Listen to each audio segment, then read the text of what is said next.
Hello everyone, so today is the second day of the experiment and unfortunately I have to report that the experiment has failed. Hello everyone and welcome back.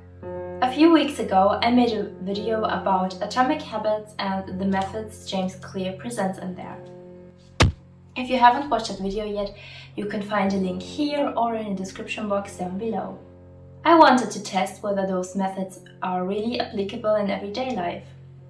And since I wanted to change my eating habits for quite a while now, this was the perfect opportunity. So let's see how this little experiment turned out now that 21 days are over.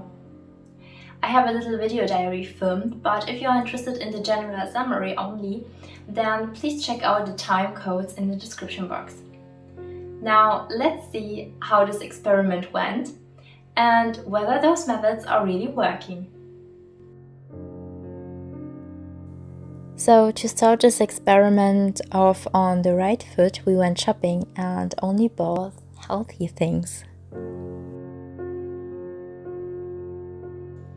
So today is the first day and I already have cravings. I'm tracking my food and right now it's 1:30 and I already have more than 15 grams of sugar intake, so it's really bad. Hello everyone, so today is the second day of the experiment and unfortunately I have to report that the experiment has failed. Yes, on the second day. Yesterday I tried really hard but I was over the 25 grams. So I decided to increase the sugar intake to 50 grams per day because I guess otherwise it would be just unrealistic. Hello friends, so today is Monday and since I wanted to cook on Monday, Thursday and Saturday, today I'm cooking a broccoli salad while watching some videos on YouTube.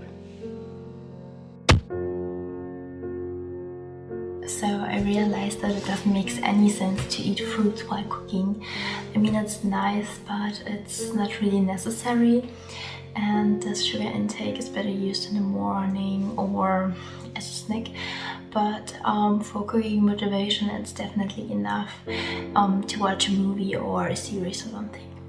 So I'm going to cut that out.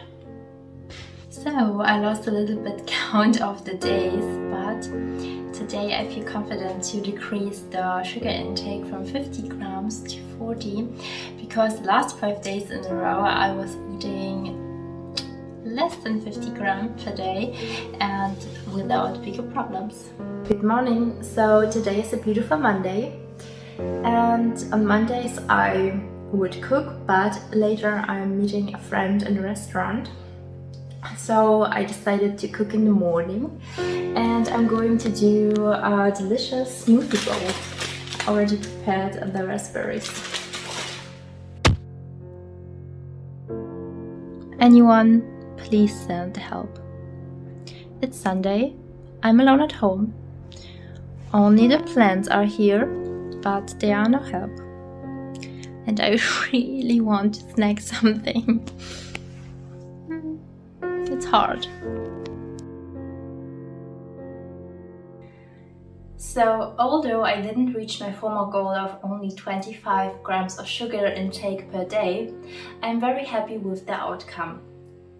I cooked 3 times per week and I definitely ate less sugar and processed food. But let's take a step back and evaluate the methods.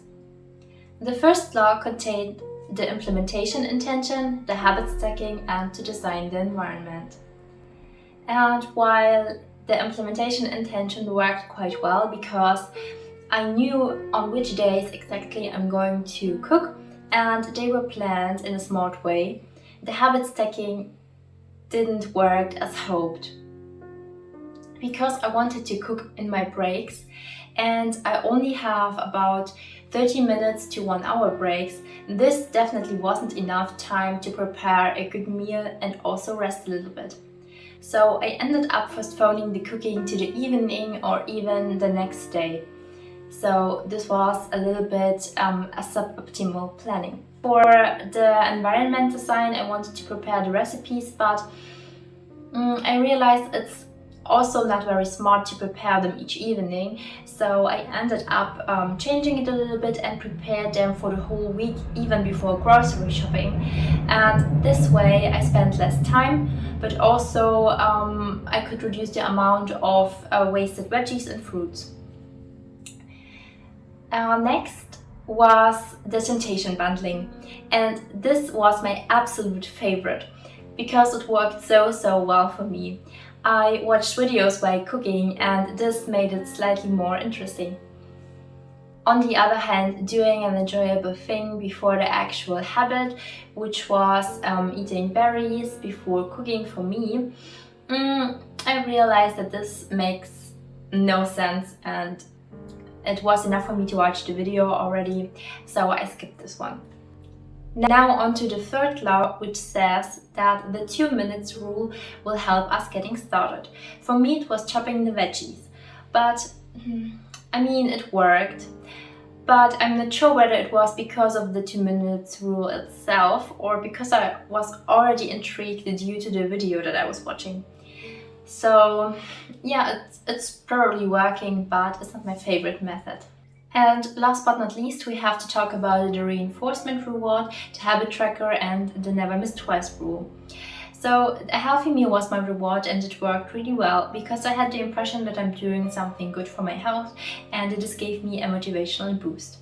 But more important was the habit tracker, because only this way I could track my progress and knew on which days I was cooking, how many sugar intake I already have. So this was a really valuable tool. And the never miss twice rule, I mean, it's working. It's working on a mindset level. But the thing is, it only works as long as you remember it or you have to write it down and put it somewhere where you'll be reminded. But yeah, it's a nice add-on, but for me the habit tracker was a better tool.